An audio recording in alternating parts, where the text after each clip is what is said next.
Hello and welcome to episode 11 of the Wibbly-Wobbly-Geeky-Weekly podcast. I'm Joe. And I'm Dave. And this podcast is now the ultimate power in the galaxy. I suggest we use it. How so? I don't know.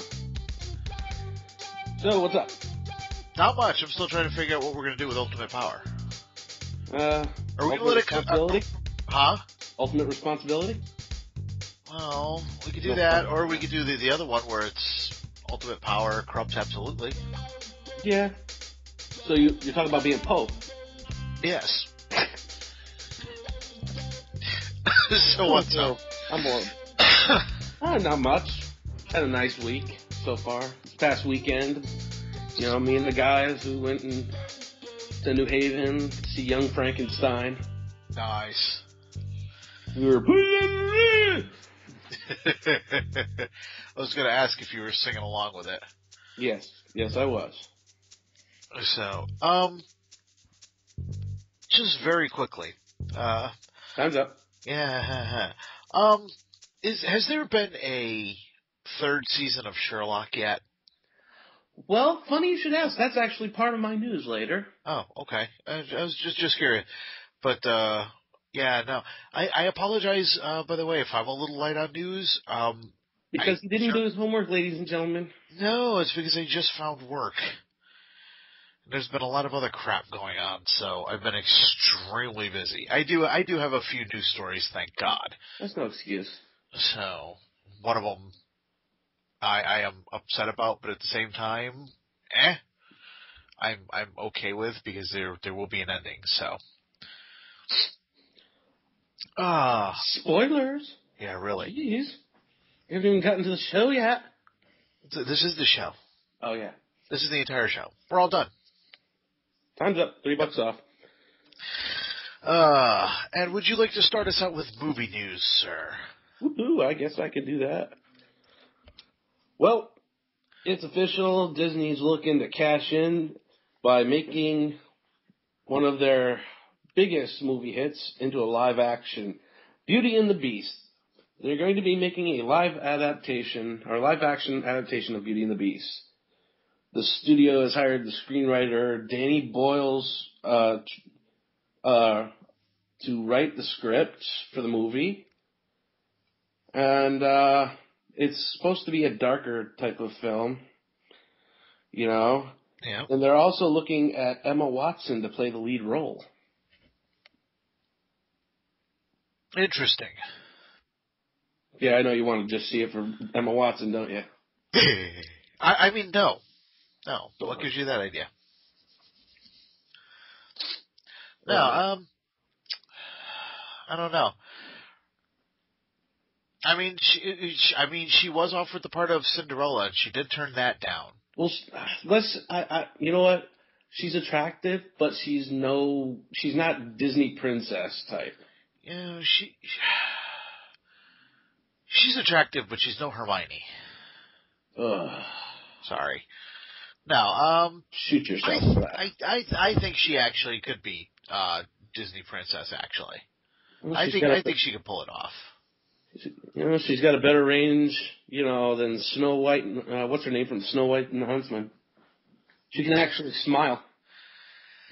Yeah, but I could move my pinky finger around, and you've just now been more entertained than anything Kristen Stewart can do. So, sadly, that's not saying much.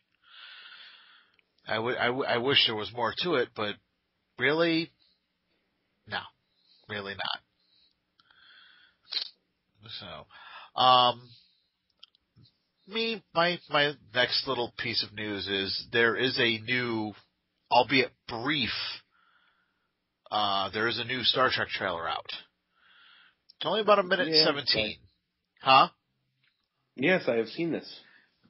And I am currently taking a look at it now as we're recording. And again, I have been this busy, folks. Self a geek. There's a lot of new footage in this. This is basically a ripoff of the asteroid chase going on as I speak from Empire Strikes Back. Some of the synopsis I've read shows that Kirk gets relieved of his command during the movie, and Pike takes over. Interesting. See, I'm actually kind of avoiding spoilers like that, just because, and I'm not saying you shouldn't have said anything. Just, I actually want to be surprised by this movie. I'm kind of at a point where some movies, I don't care if it's spoiled. This is one I'm actually enjoying not knowing a whole lot about, and they're doing a good job with the trailers of not giving too much away. I do really like that. Well, they've got one of the stars from Stephen Moffat, so he knows how to keep a secret. One of the stars from Stephen Moffat? One of Stephen Moffat's stars, Cumberbatch. Oh, I was like, what are you... Is there a show called Stephen Moffat? I know who Stephen Moffat is, but... Oh, God almighty. Well, yeah. Drink more coffee. Drink more coffee. Yes, sir. No. On the Star Trek roll. Excuse me. Apparently somebody is not happy with the reboot. Really? Yeah, that would be LeVar Burton.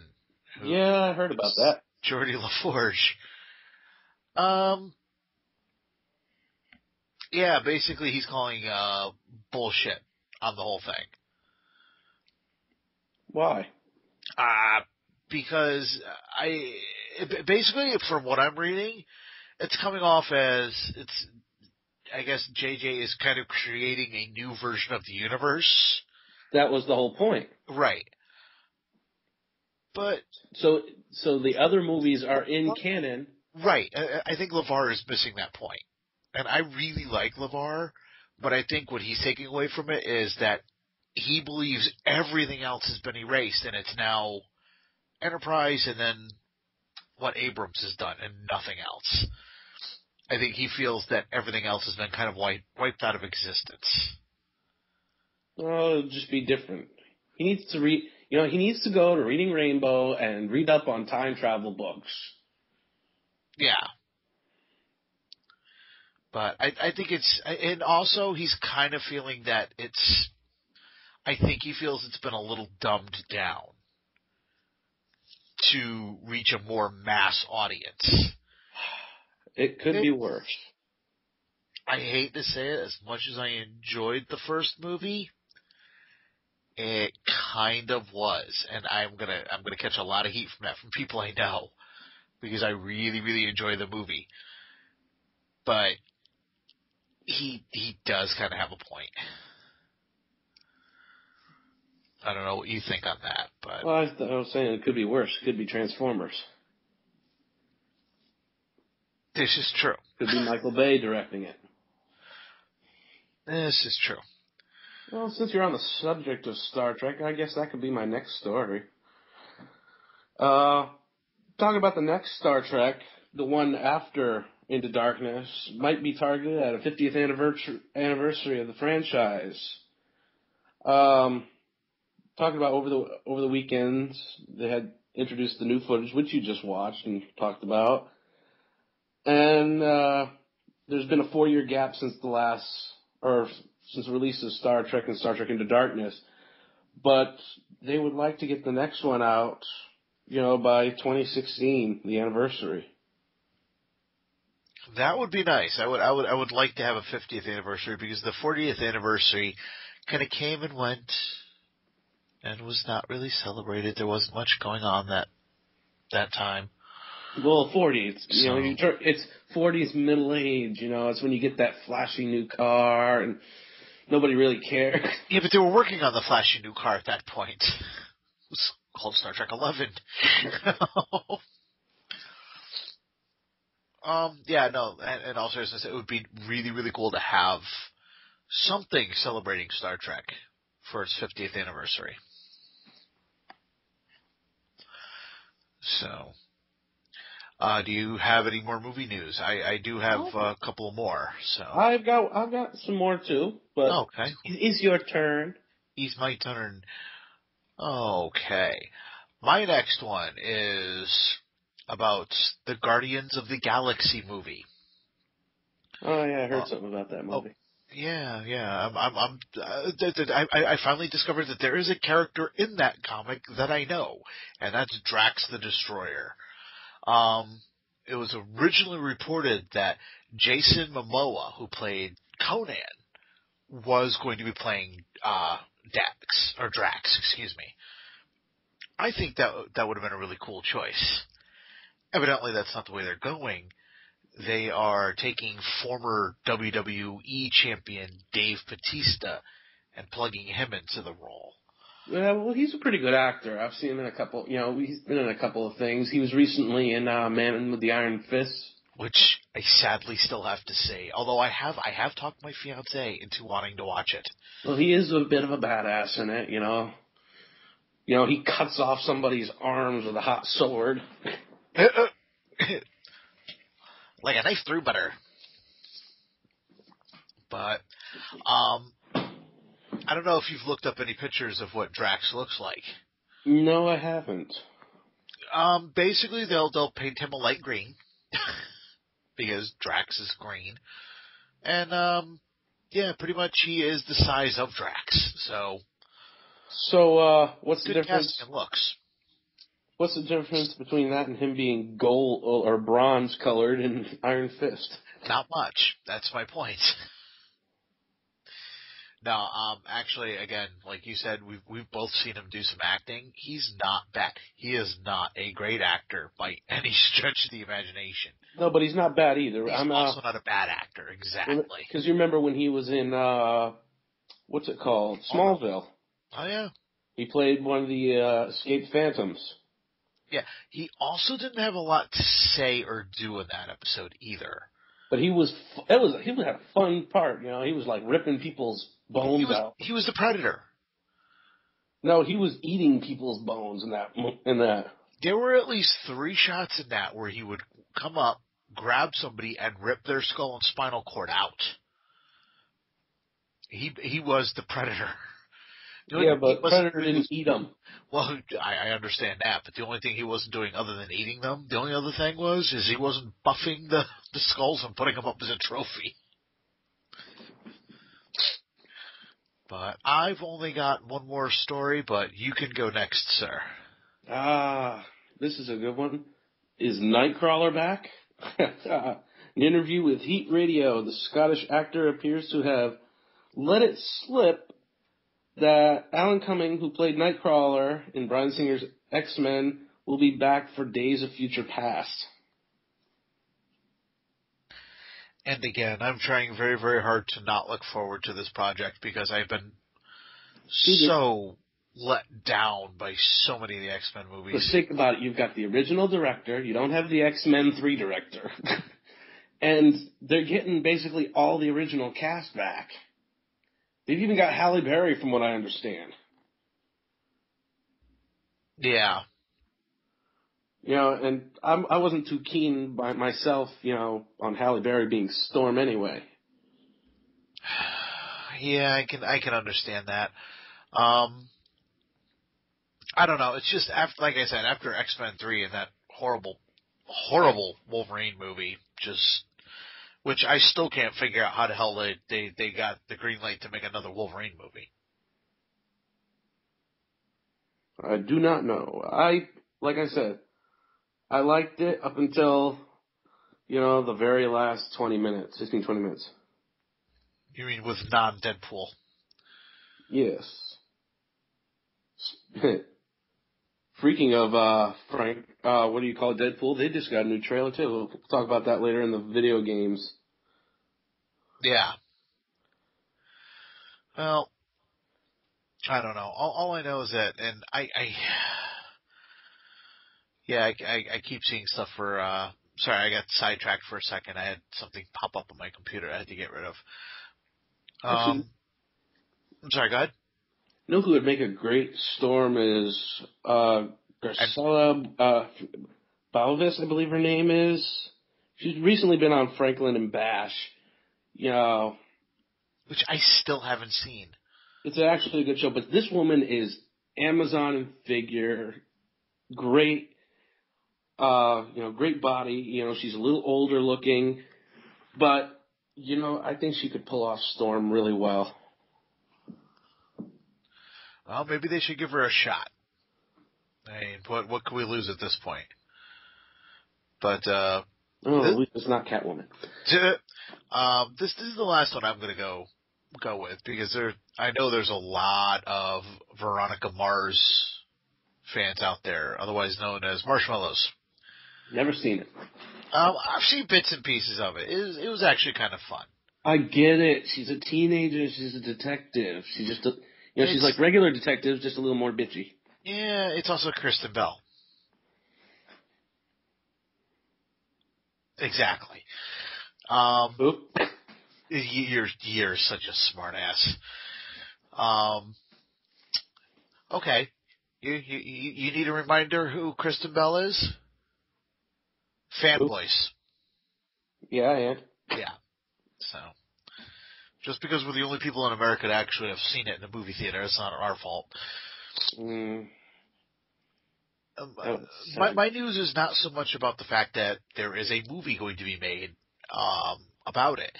It's the fact that it's being made and it's going to come out next year because of a Kickstarter campaign. This movie in record time hit $2 million. Seriously, we can't get a Firefly movie? Yeah, or a Firefly TV series? You know what? I'll bet you he never even thought of it until probably this came up. But, I mean, $2 million, not even within the first day, within the first 10 hours. Not even a half a day had gone by when this started. And they've already hit $2 million. And they're still accepting donations because the more they get, the bigger the budget. The bigger the budget, the more they can pay to get stuff done. So, just purely out of curiosity, since I've seen that, I'm going to go to Kick-Ass right now. Or Kick-Ass, I'm sorry, Kickstarter. And while he's doing that, folks, go and check out on our Facebook page the Red Band trailer of Kick-Ass 2. Yes, that was just an awesome movie. Yes, there's a dog on your balls. Yeah, there's a dog on your balls. Just out of curiosity, what do you think of Jim Carrey's voice in this, now that we've actually got to hear him speak? I like the voice. I know that I kind of think that he's slurring it a little bit, to like piss off Christian Bale, maybe. Yeah, maybe. But okay. I'm just hoping it doesn't turn into a Jim Carrey movie. Okay. Now, let's see. Ha ha ha. Okay. 28 days to go. They are now sitting at $3,203,453. These fans must desperately want a movie. Yeah, and we desperately want Firefly back, but guess what? Well, hey, you know what? Maybe at this point, might be time to get Joss Whedon to look at this and say, hey, look. But wow, yeah, it's where you've got the big backers and everything. Remember how we went through the backers for the Batman project? Yeah. Yeah. They've got some really cool backer prizes on this. Some of them are gone. Pledge $10,000 or more. One backer, all gone. You will get a speaking role in the movie. And he explains what the scene is and everything else. There you go. That was one of the first ones gone. If 3 backers, $8,000 or more, gone. Characters named after you. Yeah, and I mean these are pretty cool things, let's see. Be featured background extras in the Veronica Mars movie. Be 2 featured background extras. Actually, you'll be in a couple of different scenes. $3,000. There's 27 of those left. Be featured. Okay, so yeah, you pay $2,500. You get it once. You pay $3,000. You get it twice. $3,500. You get it 3 times. That's pretty cool, you know. Mm-hmm. It's like a whole bunch of little things on here. $600 or more. Kristen Bell will record up to a 20-second personalized video greeting for you. You can decide what the message will say within the bounds of good taste. I want to know what their version of good taste is. But yeah, no, that's actually a really, really awesome idea. And their goal was $2 million, so they hit their goal within freaking 10 hours. We gotta get Joss Whedon to look at this. Yeah. Oh, he's a movie director now. Who cares? What was Serenity? Oh yeah, it was a movie that didn't make a lot of money in theaters. It's made its budget back. It's I don't know. You know what though? If you look at the way it was advertised once they were actually finally ready to release the movie, they didn't do a very good job. That's not Whedon's fault. They're like, oh, nobody wants to see it. It's like, put out fucking advertisements. Trailers, TV spots, something. But now that with the pull he's got, I'll bet you anything. If he really wanted to and he's got the time, he might be able to pull something off with Firefly after all. But anyway, on to your next story. I'm sorry. Oh, that's it. All I've got for movie stories. And, that's pretty much it for movies here. I saw a couple of others, but nothing. Oh, wait, no, I take that back. Oh, yeah, we forgot about Jurassic Park 4. Yeah, you go ahead and do that one. Well, I did with two sad stories. All right. Well, Jurassic Park. Yes, Jurassic Pork. That's what I said. Featuring Spider-Ham. It's finally got a new director, and Colin, if I'm pronouncing this wrong, I'm sorry, Trevorrow. At one point, he was, rumored to be getting the Star Wars Episode 7, but we know where that ended. Who ended up with that? But the screenplay has been being written by Rick Jaffa and Amanda Silver, who worked on the Rise of Planet of the Apes, and Frank Marshall sent out a tweet saying he's thrilled to have a director. And he's excited for a filmmaker who understands and respects the world that is Jurassic Park. And there's a quote here from Colin saying that, you know what, it's not just another film, and I'm currently not going to try and mess it up.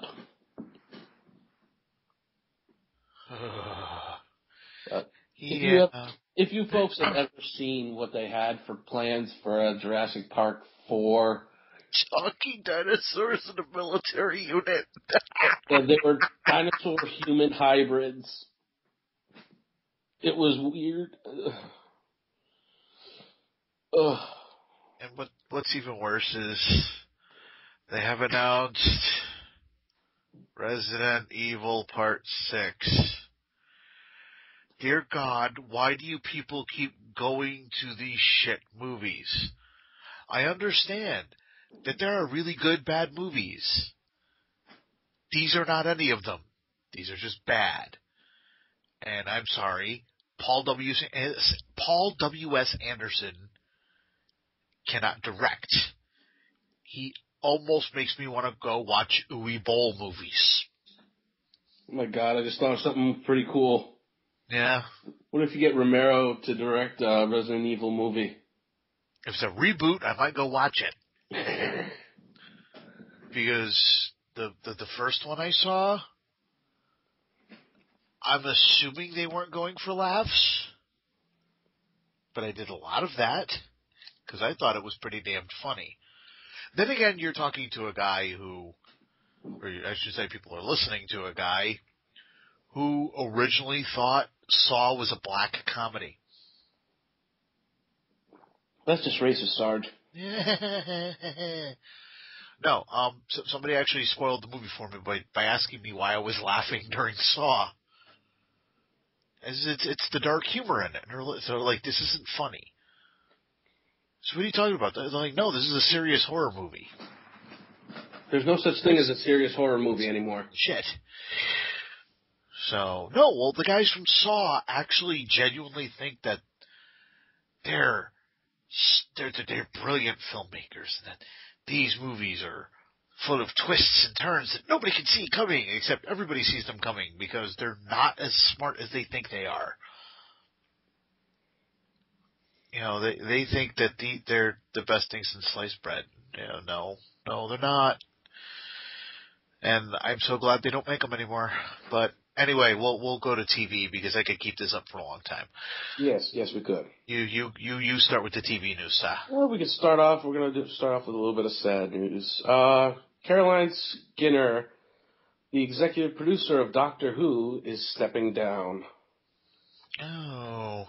Yeah, she says it's an honor to have worked with Doctor Who, with Steven and Matt, but I'm leaving, in fine form. She has a new series starting in Easter with fantastic plans for the 50th anniversary of Doctor Who already underway. So she's been around for about, actually just for about 20 episodes. Started up with the Doctor, the Widow, and the Wardrobe.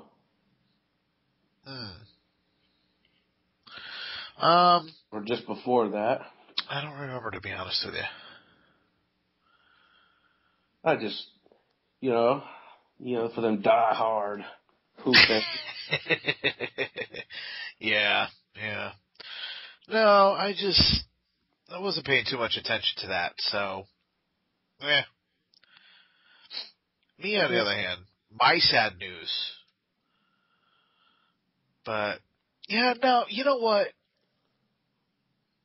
On the story you're just talking about, hold on. It sucks that she's stepping down, but they're at a point where they need new blood.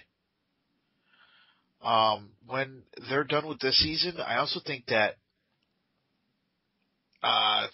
Stephen Moffat needs to step down. Because I really like what he's brought to the show, but he's kind of stuck in a loop. It's like, we have a companion. Kill them. Bring them back. Kill them. Bring them back. He's already killed Clara twice, and she's not an official companion yet. No, that was the whole... That was the whole thing he did with Rory. How many times did he kill Amy? Killed her at least 3 times. Rory, it just became a punchline. Rory's the new Kenny. Pretty much. I was waiting for I wanted just one episode where it was the South Park theme, and then it cuts to Rory, and you just hear a muffled, "Please don't kill me, please don't kill me."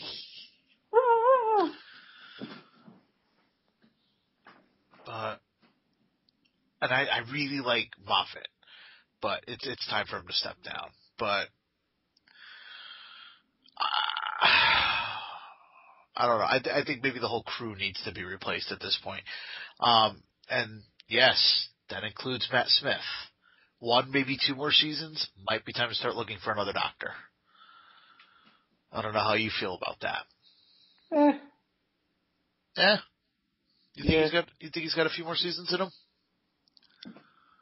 I don't know.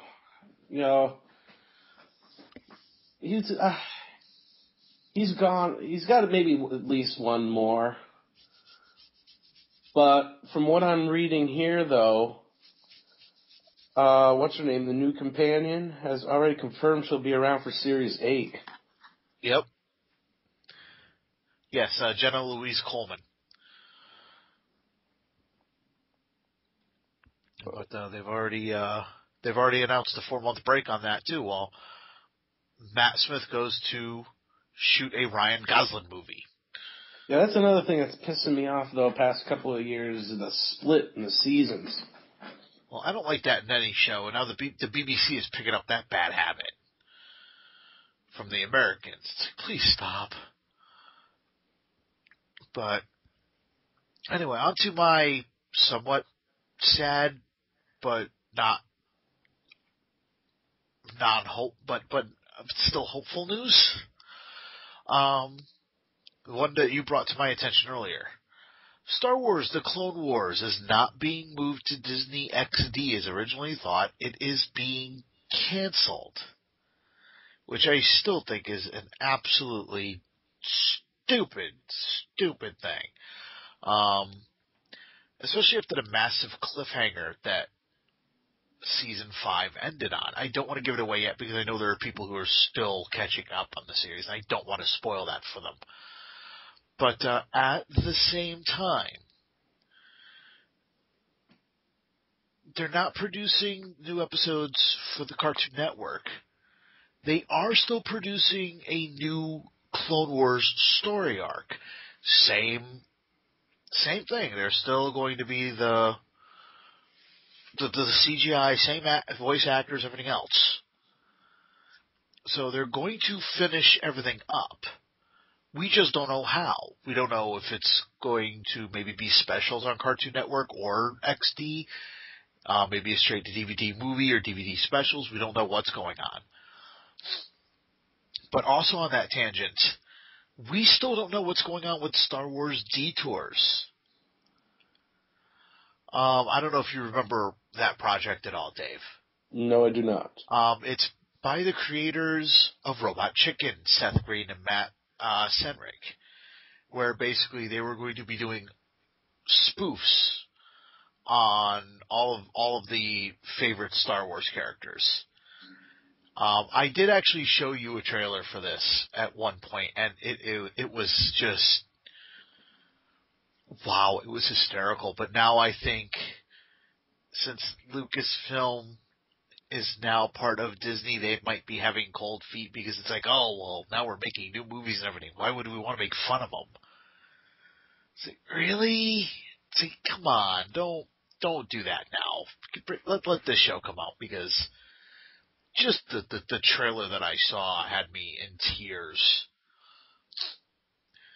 So, and more TV news, sir. What else have you got? Well, you brought it up earlier with Sherlock Season 3. They actually started filming this week. Oh, okay. And Benedict Cumberbatch has confirmed a Season 4. And that's what I saw. That's why I asked you. I'm like, the headline I saw was, confirmed, Sherlock will have a 4th season. I went, wait. Don't they need to have a 3rd season before you have a 4th season? And then you explained to me that, yeah, there will be a 3rd season first. Okay, I just need to be sure. Now, are they doing the same thing where it's basically going to be 3 movies? Or a 3-episode, or I believe so. But it was, I've seen the entire series myself.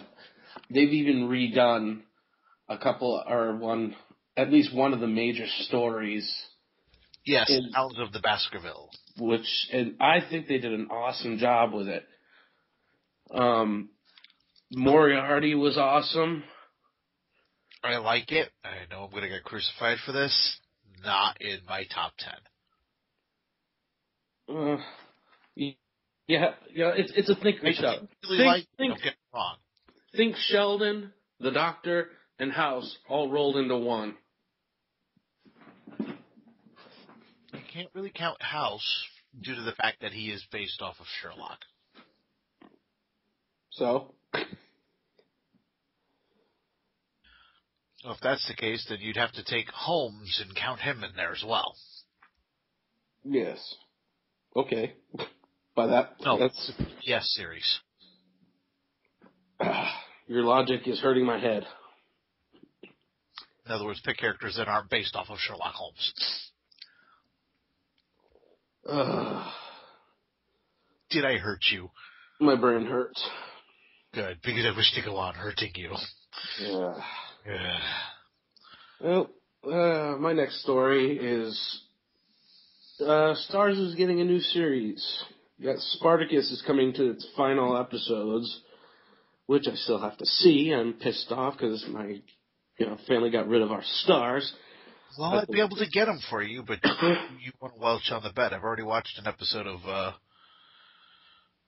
Spartacus, and you won't watch the first episode of Game of Thrones, so. I don't have it. I could get it for you. Very, very easily.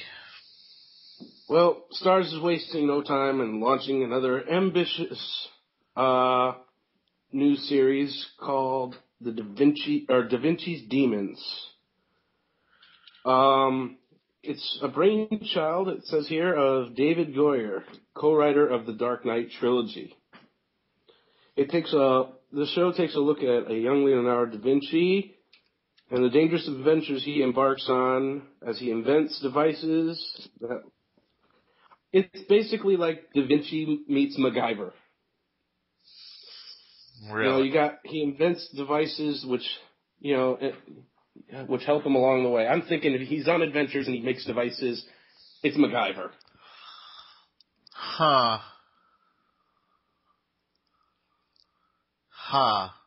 Yeah, describing it that way doesn't make it sound very good to me. I could be very, very wrong, but... Well, taking on a role in the series is Laura Pulver, actually, since we were just talking about Sherlock. She played Irene Adler. Oh, okay.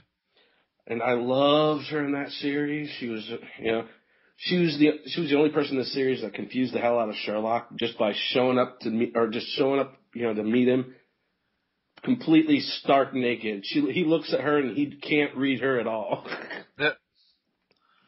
And they updated her character in it too, which they made her into a dom. So. Well, just to give you a heads up, the first episode will be airing on April 12th, 2013. Yes. So maybe I'll take a look at that and let you know what I think. Aren't we sweet? Yeah, aren't I though? Not really. Actually, I think I have a free preview that weekend. Okay, so we'll both take a look at it, and I'll keep an open mind about it. Like I said, describing it as MacGyver is kind of really. I like MacGyver, but just yeah. Well, this is the way they got written here. A bold, dangerous adventurous the adventures he embarks on as he invents devices he likes, or the likes of which mankind has never seen. So we're gonna have his flying screw in it at some point. Or a sonic screwdriver, maybe. No. Okay, so do you have any other TV news? I'm out of TV news, actually. You are out of TV news. How dare I know. Yes. Well, what would you like to move into next? How about comics? Comics sounds good to me. Well, it seems that Comixology, this past week they offered up a nice offer too. I took advantage of it. They're offering 700 free #1 issues of Marvel Comics. 700 different issues of comics, ranging from Avengers, down to Deadpool and Venom. All those. And the same day they announced this, their server crashed. Everybody was trying to download at the same time. I was doing the same thing, and they just had so much trouble. Yeah, well, you'd think they would have been just a little more prepared for that, but evidently they went, nah, we're fine. Well, no. Their Twitter comment to their people was, oops. No. You're going to laugh at this one. We've got top men working on it. Top men. Nice. Knew what you were going to say the second the pause happened. Yeah, no, sadly I don't really have any, I don't have any comic news this week. I guess I'll have to keep going. Go for it, sir. In legal news, Stan Lee will be disposed this weekend by lawyers representing Stan Lee Media in its multi-billion-dollar lawsuit against Disney involving the rights to characters the legendary co-writer of Marvel, as relates to Disney characters. Stan Media, which no longer has ties to its namesake, claims Disney has infringed on the copyrights of Iron Man, Avengers, and X-Men and other heroes since 2009, when it purchased Marvel. So these characters are actually, or at least two of these characters, with the exception of Avengers, actually, all those are still belong to Marvel, not Disney. Yes, I understand that. So but they own Marvel as a whole.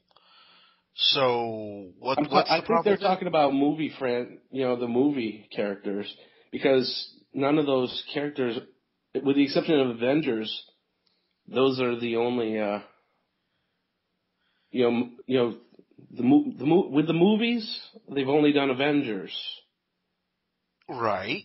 Let's see. I'm going to continue reading, actually. The long, tortured dispute dates back to a sequence of events that occurred between August 1998, when Marvel used its bankruptcy proceedings to terminate Lee's lifetime contract, and November 1998, when Lee entered into a new agreement with the House of Ideas and signed over his likeness and any claims to his characters. Stan Lee Media has long claimed that on October 15, 1998, Lee transferred to that company so that the right to his creation and likeness. SLM asserts that in the latest, or Stan Lee Media asserts in the latest lawsuit, neither Marvel nor Disney, which bought the comic company in 2009, has ever registered Lee's November 1998 agreement with the U.S. Copyright Office. Huh. So basically, I think that, some about using his likeness. Using Stan Lee's likeness. Yes, when he had signed it over to House of Ideas. Yeah, which is Marvel. Which has been bought by Disney. But now he knows that they've been bought by Disney for years. If he's so worried about his likeness, why is he appearing in the movies? I have no idea. The first few I can understand because they went to Paramount. And they've been being released through Paramount. No, I'm talking about specifically the ones that are the films that are now being produced by Disney. That includes the Avengers. He knew going into the Avengers that he was going to be used in that. He's probably going to have a cameo in Iron Man 3. That's being produced by Disney, so what is he bitching about? I had no idea. This is one of the few times where I'd have to look at Stan and go, what is your problem? You're a comic god. You don't really need to care. Yeah.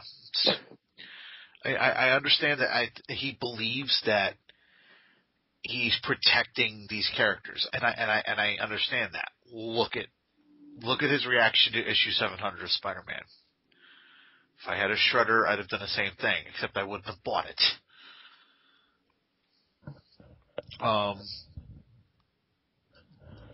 Yeah, I don't think I can agree with Mr. Lee on this one.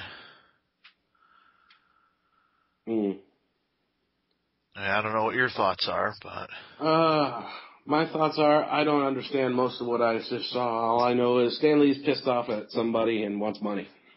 Yeah.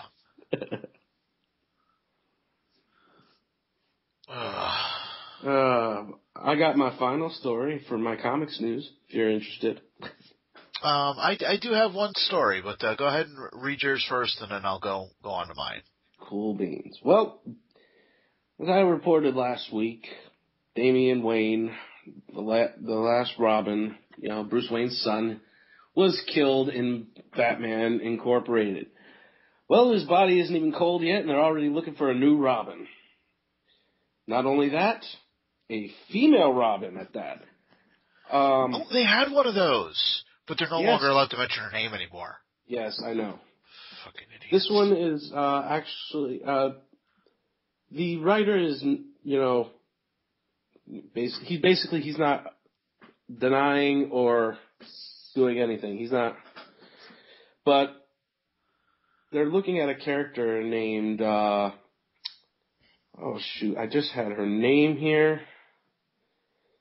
Something Harper.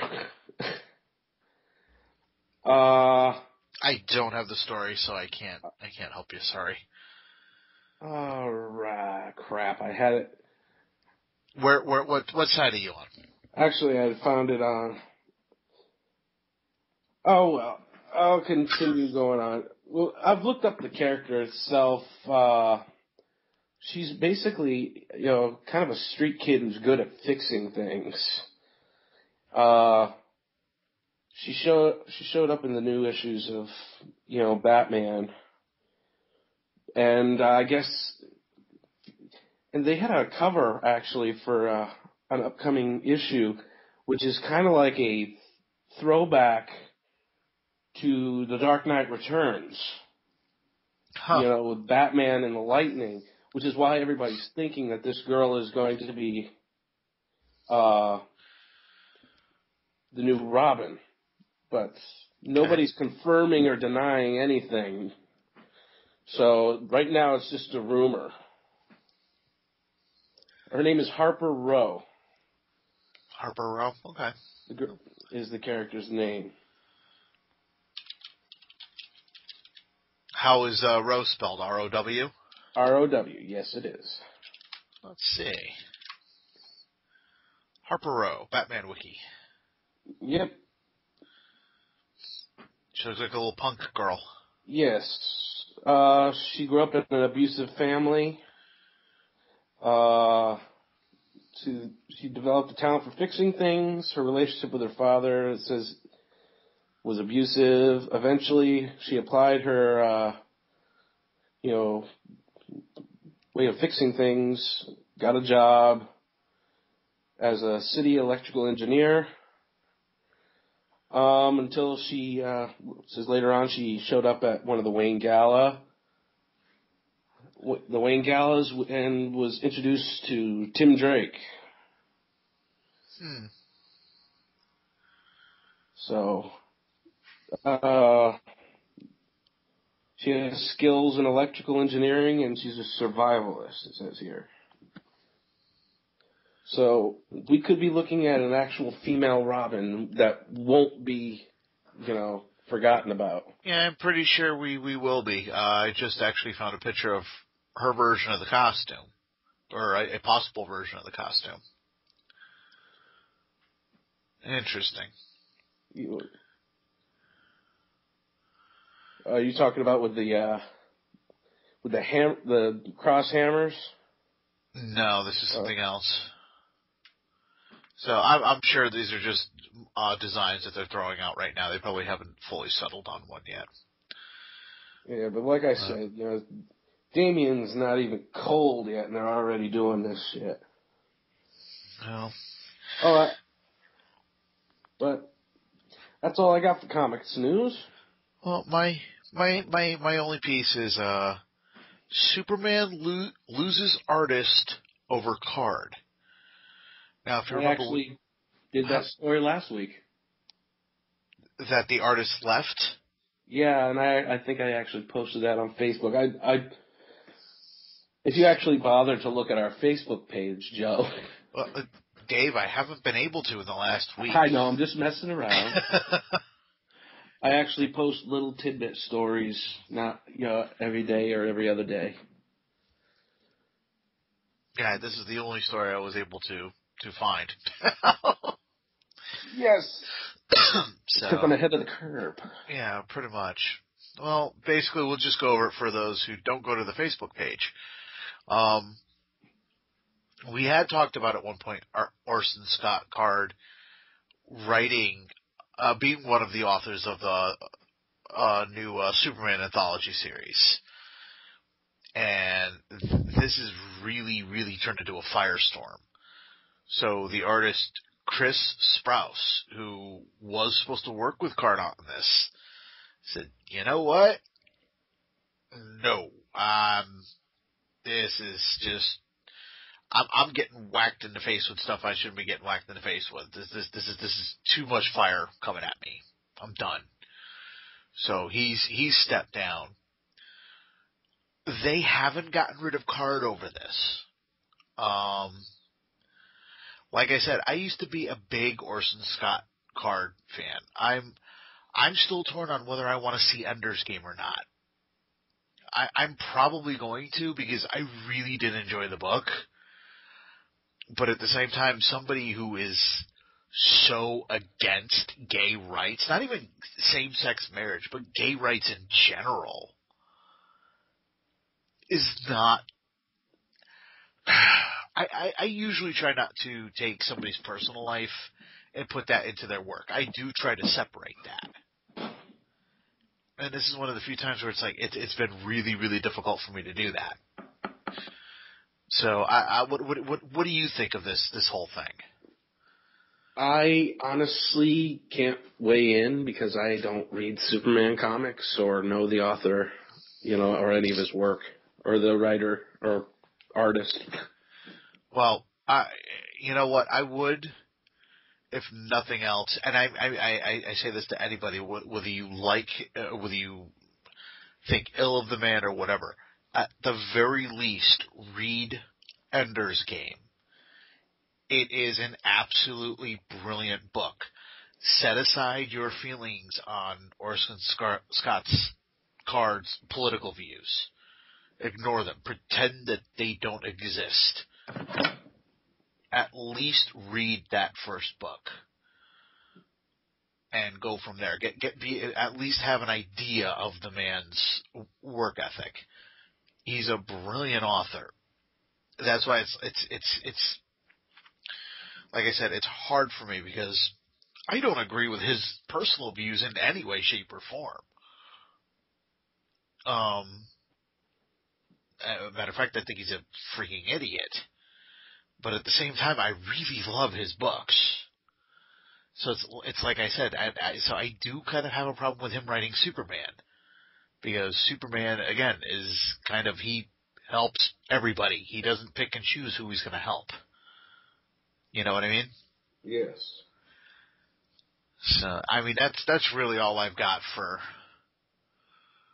sadly, for comic news. Do you have anything else you'd like to talk about? I am completely out of my, out of your depth, we know that.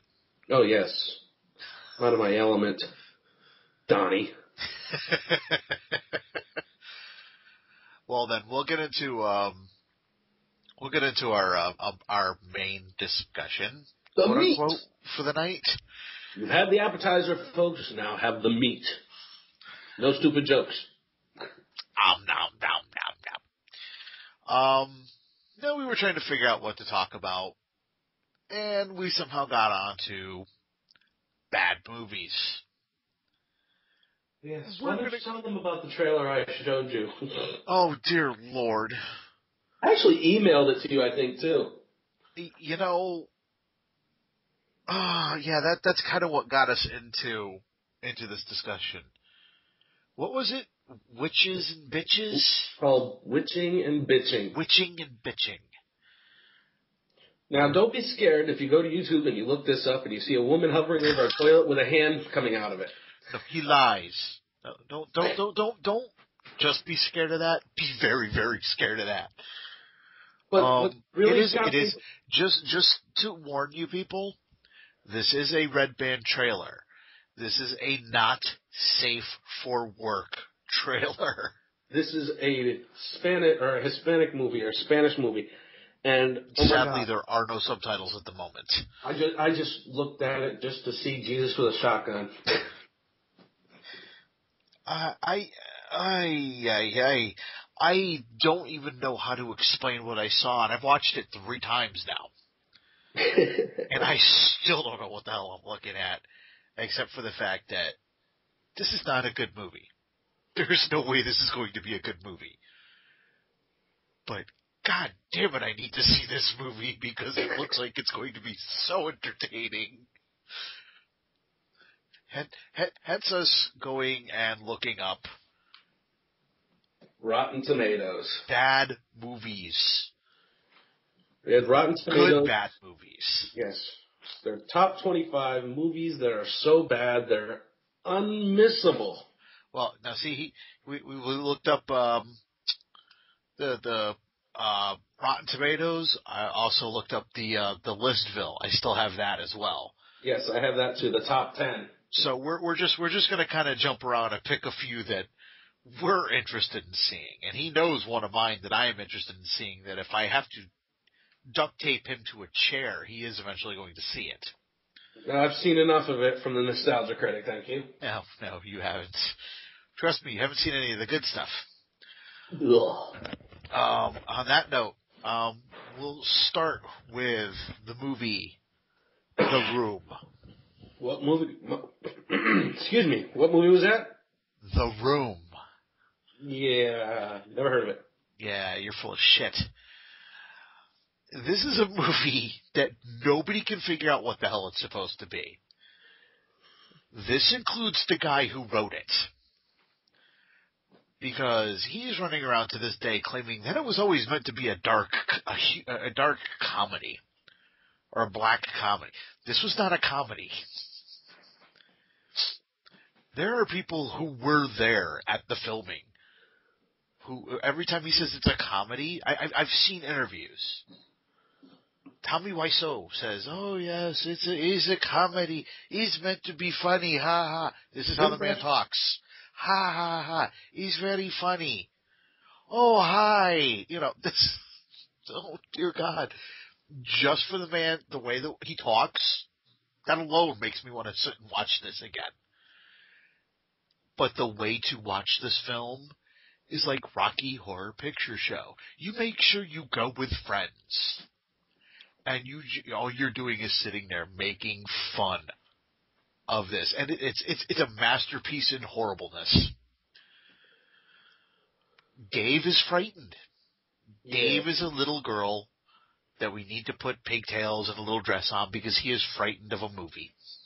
No. He won't go see it. I've seen enough bad acting to know when it's worse than bad acting. No, you haven't. You've seen Flash Gordon. That's a bad movie. It's a fun bad movie, but yes. Trust me, it is not on the level. You've sat through Rocky Horror Picture Show. Nobody in their right mind will ever say this was a great film. Everybody knows it's a horrible movie, but it is a spectacular horrible movie. If you gotta go with style. Yeah, exactly, and that's what The Room is. No, it doesn't even have style. Where you've got the Rocky Horror Picture Show is a horrible, horrible musical. This is a horrible, horrible drama. They are on the same level, just different styles of film. They're just different genres. I thought it was supposed to be a comedy. Yeah, it's exactly. It's not supposed to be anything. And mind you, this is a list called 25 movies so bad they're unmissable. There are 2 movies on this list that are completely missable. I know. I bet I can name them. Let me guess. Battlefield And Battle Earth. and Batman and Robin. You know what? They're not, it's so bad it's good. No, they're just bad. Battlefield Earth, you could almost falls into that category, but just falls short. If you want to see the good parts in that, just fast forward to any scene with John Travolta. Travolta is hysterically funny in this movie, and not intending to be. Batman Robin doesn't even have those. What else on here would you pick on either of these lists? You know what? One of my favorite so bad it's good movies isn't even on this list. Oh, what's that? Kingdom of the Spiders.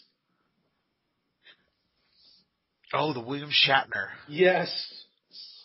William Shatner swarmed by spiders and doing all of the Star Trek acting.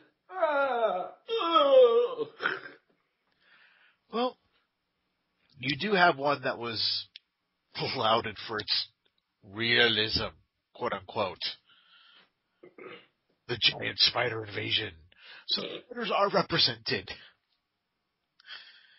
Just, although it makes the Shatner movie, The Kingdom of the Spiders, it makes it look good. Yeah. It really does. Go ahead. You sound like you got another one. The Black Gestapo. Yes. By definition, that should not even be a movie. Just by sheer definition. I know it's an exploitation film. I'm just not quite sure what they're exploiting, the Nazis or the blacks. I think it's a black Nazi exploitation film.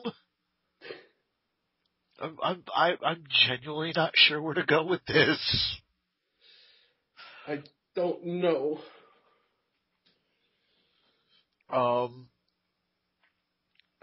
can't say anything without possibly sounding racist. Exactly. And everybody now, see the one that I would have thought would have gone on this list is The Howling 3. Evidently, I'm wrong. They went with The Howling 2. And I've seen that one. Your sister is a werewolf. I've seen that one.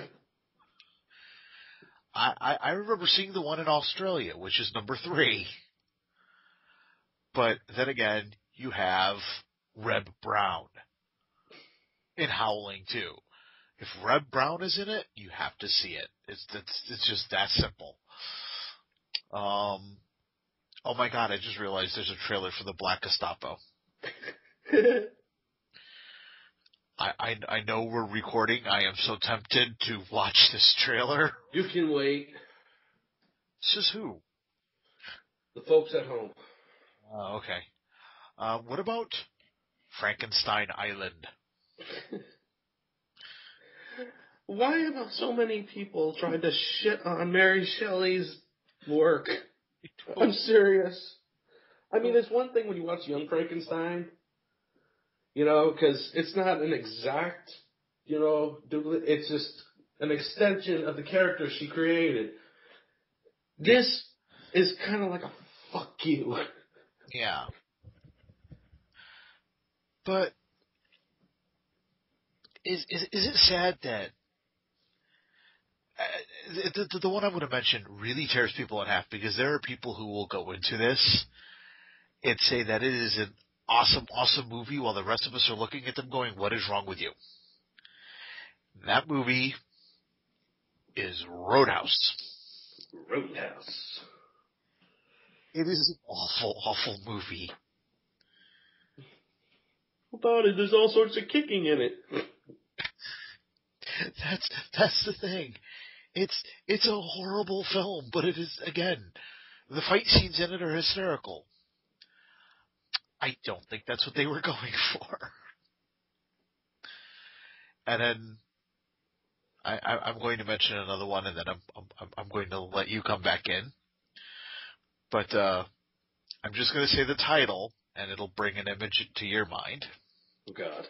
The Giant Claw.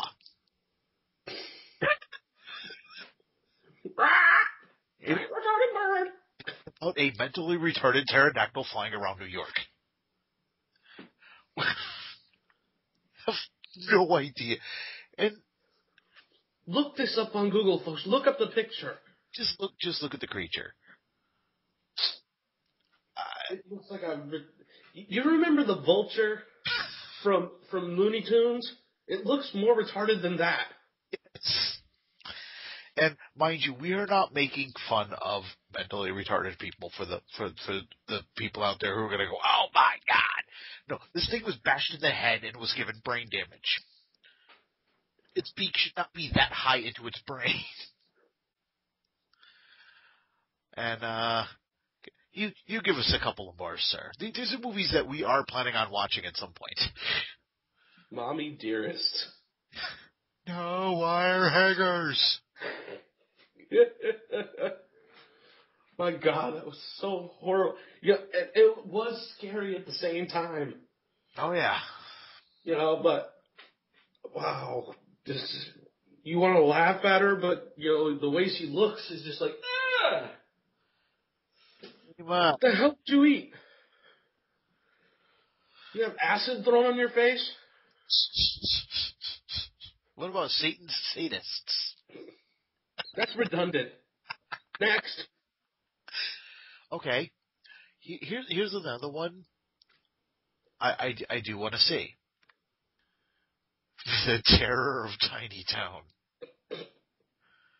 It's like a pint-sized version of Deadwood as evil little bastard Bat Haynes tries to steal love interest Nancy from heroic Buck Lawson by stirring up a clan war. I'm not making this up. It's just... And this is actually... This movie has actually been paid homage to in this television series MASH, as well as had a song written about it by the punk band The Dead Kennedys. I got one here that's kind of funny. Shark Attack 3, Megalodon. Now, is that the one that had John Barrowman in it? I'm not sure, but yes, it does have John Barrowman. Yeah, that means it's got that famous line at the end of the movie. Have you ever heard the famous line? No. Well, there is a story behind it. So, he ad-libbed the last line of the movie. Because the woman that he was acting against made Kristen Stewart look like an Academy Award-winning actress. Okay? Yes. This woman, they had walls in the movie that emoted more than this woman. Sort of like, we need a reaction from her. Do or say whatever it takes for you to get her to get angry, sad, happy, dopey, high, anything. So they say roll, and John Barrowman, he said, bangs the truck. He goes, my adrenaline is really pumping. Looks right at her and he goes, what do you say I take you home and eat your pussy? Best line in a movie ever. But I'm looking at the picture here from it too, and it looks like one of those toy sharks you buy at the dollar store swallowing a toy, boat. It is, and if you know what, if you go to YouTube, that last scene is up on YouTube, and that alone, that is the only reason I would ever go see this movie is because of that line. And even John Barrowman is not proud of this movie in any way, shape, or form. He's like, but you know what? When you need to eat, that's what you do. And you know what? I just looked at the scene where it looked like it was a toy shark eating a toy boat. Yeah. Yep. Doesn't just look like it. It was a toy shark eating a toy boat. Talk about your low budget. Oh, God. Just awesome. Yeah. Here's one. You're going to like this one, even though it's bad. Showgirls. Oh, it's horrible. But you know what? I'm one of the few who actually went to see it in the theater. Yes, you kept your pants on, right? Yes, it wasn't a porn theater. It was a regular theater. Yeah, I don't even know what to say about it, other than the fact that it wasn't good. The only reason I saw it was because Jessie was my favorite character from Saved by the Bell. And you get to see her naked in it a lot. I always over Lisa, over Kelly, I always chose Jessie. Especially when she wore those swimsuits that were really high cut over her thigh. Oh, I'm drooling now. Well, the next one I'm going to mention, there is a bit of history to this, but there's a movie called The Rollerblade 7. No!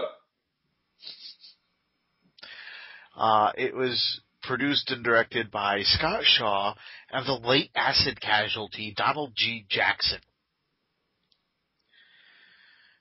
These are guys who didn't so much have a script as just the kind of rough outline of a movie and then tried to act it out.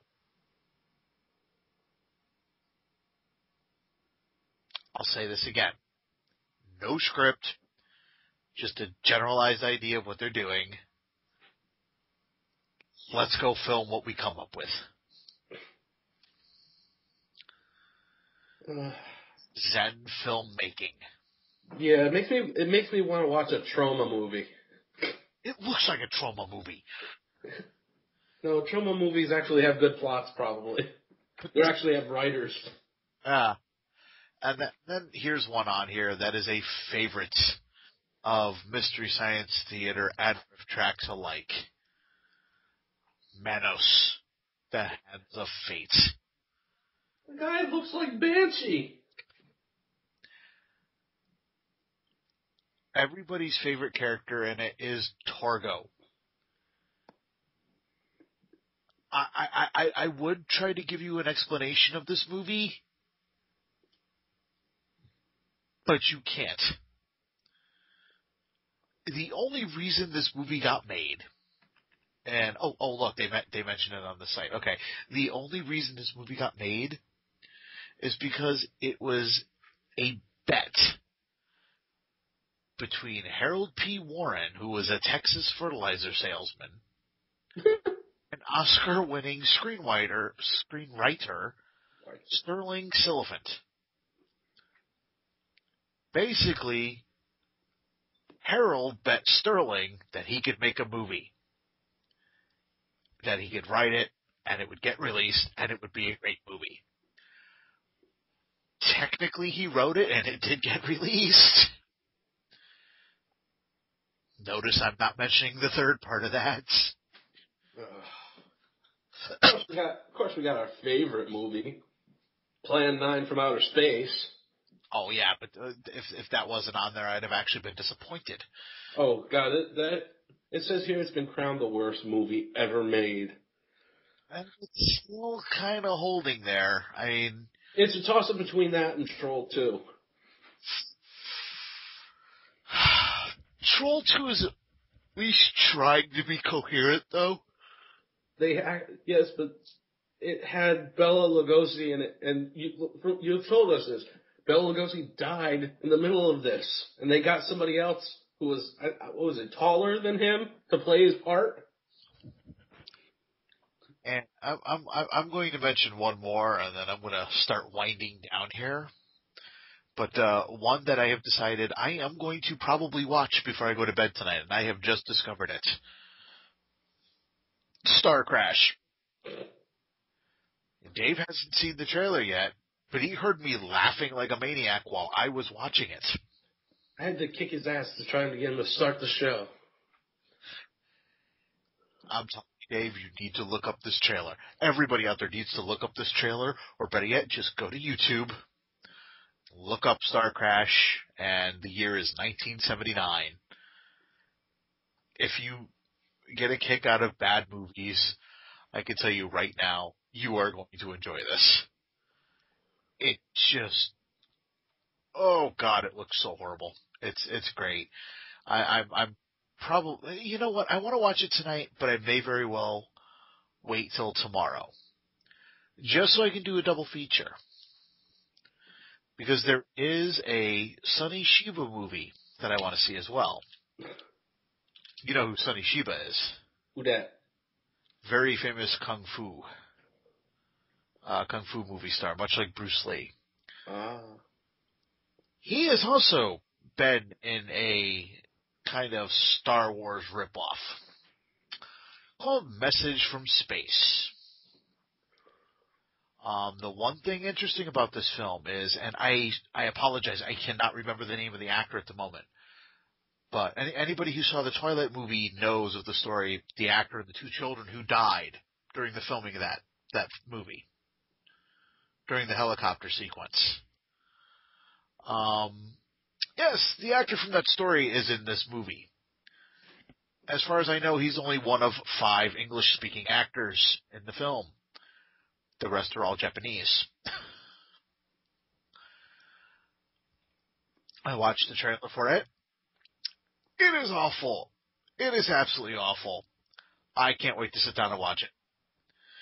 This and Space Crash are just going to make an awesome back-to-back double feature. Provided I don't die from lack of oxygen due to laughing. Do you have any more movies, or? I do not. I'm actually looking at the one you were just talking about, Message from Space. Yeah, look up that trailer. That's awesome. It is. Hey, for people who've heard me talk about Space Battleship Yamato, granted, you have to have your